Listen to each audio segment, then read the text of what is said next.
Assalamualaikum warahmatullahi wabarakatuh. Perkenalkan, nama saya Iwa El Santi, NPM 1901040009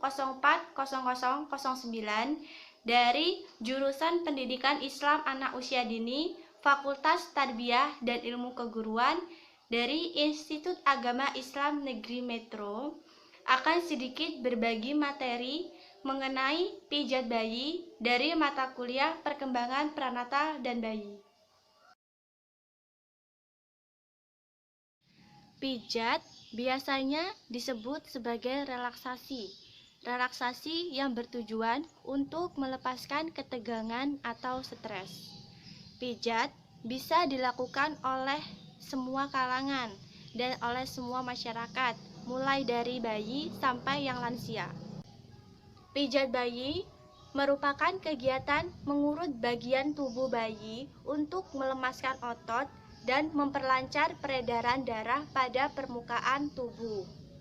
Pijat pada bayi tidak hanya untuk melepaskan ketegangan atau stres, tetapi kegiatan pijat merupakan hal yang positif untuk anak atau bayi karena dapat mempengaruhi proses kembang dari anak atau bayi. Lalu, pijat bayi biasa disebut juga sebagai terapi sentuhan. Kenapa? Karena pada kegiatan pijat dapat menimbulkan komunikasi yang nyaman dan aman antara ibu dan anak. Karena pada kegiatan memijat juga merupakan hal yang bersifat sangat baik karena dapat menimbulkan komunikasi yang dihasilkan dari sentuhan pijat tersebut. Bagi bayi yang belum bisa berkomunikasi, kegiatan pijat ini atau usapan-usapan kecil dianggap sebagai komunikasi yang menimbulkan rasa kasih sayang dan cinta. Namun, pada kegiatan mengurut pada usia bayi 2 bulan itu harus sangat hati-hati. Pada bayi yang umurnya sudah di atas 2 bulan, kegiatan memijat boleh dilakukan dengan berbagai variasi karena struktur otot dan tulangnya sudah sedikit menguat. Dan biasanya jika bayi menyukai kegiatan pijat tersebut, biasanya bayi akan melakukan hal yang tidak kita duga, seperti bayi akan tertawa, tersenyum manis, atau bahkan akan menggerak-gerakkan tangannya atau kakinya ke udara. Pemijatan bayi berdasarkan usia. Yang pertama, pada bayi usia 0 sampai 1 bulan. Pada usia ini dianjurkan untuk melakukan kegiatan mijat dengan usapan-usapan halus. Tetapi, jika tali pusar bayi belum terlepas, maka hindari pemijatan pada area perut. Yang kedua, bayi usia 1 sampai 3 bulan. Disarankan pada usia ini untuk melakukan gerakan-gerakan yang halus dan ringan dalam waktu yang singkat. Yang ketiga, pada usia 3 sampai 6 bulan. Disarankan pada usia ini untuk meningkatkan gerakan-gerakan pada pemijatan bayi, tetapi dianjurkan hanya dalam waktu 1 sampai 15 menit saja. Persiapan memijat bayi. Yang pertama, kita harus cuci tangan terlebih dahulu dan kita harus memastikan bahwa tangan kita yang untuk memijat bayi itu dalam keadaan yang hangat. Yang kedua, hindari goresan pada kulit bayi akibat kuku atau perhiasan yang dipakai oleh ibu atau pemijat.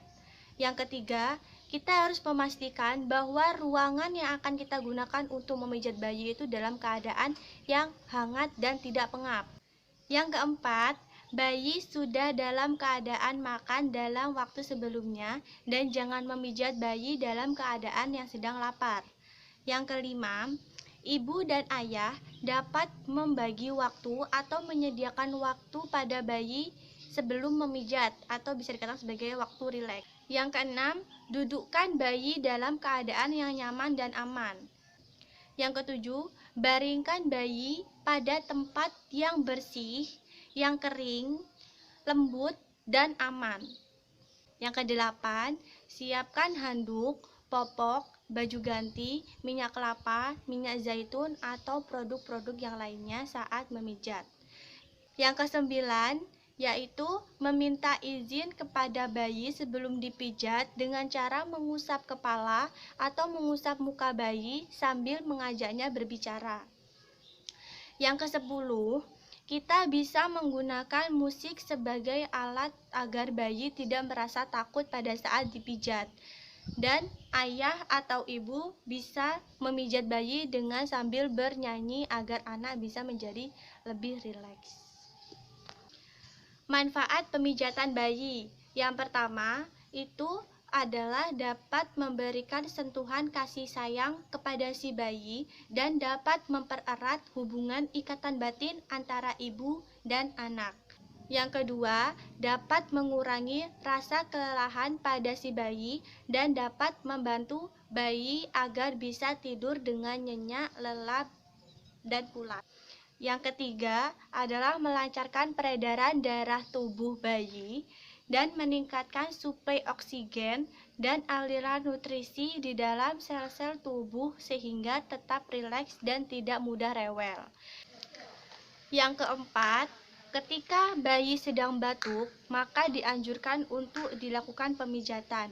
Kenapa? Karena saat dilakukannya pemijatan, kegiatan memijat itu sangat membantu bayi yang belum bisa berkata apa-apa dan dapat membantu untuk mengeluarkan dahak pada tubuh si bayi itu. Yang kelima, mempercepat mielinasi, yaitu proses perbaikan sistem syaraf tatkala jaringan tertutup oleh lemak. Dengan pijat, maka bayi akan mendapatkan stimulasi pada kulit yang berfungsi mempercepat proses perbaikan sistem syaraf. Yang keenam atau yang terakhir adalah pijat bermanfaat untuk mempercepat sistem imun pada bayi. Sekian sedikit materi yang dapat saya sampaikan kepada teman-teman. Jika ada yang ingin ditanyakan, bisa langsung memberikan pertanyaan di kolom komentar di bawah. Insya Allah saya akan menjawab. Dan saya minta maaf jika selama menyampaikan materi ada kekurangan dalam saya menyampaikan atau mungkin ada materi yang terlewatkan. Saya mohon maaf. Saya akhiri. Wassalamualaikum warahmatullahi wabarakatuh.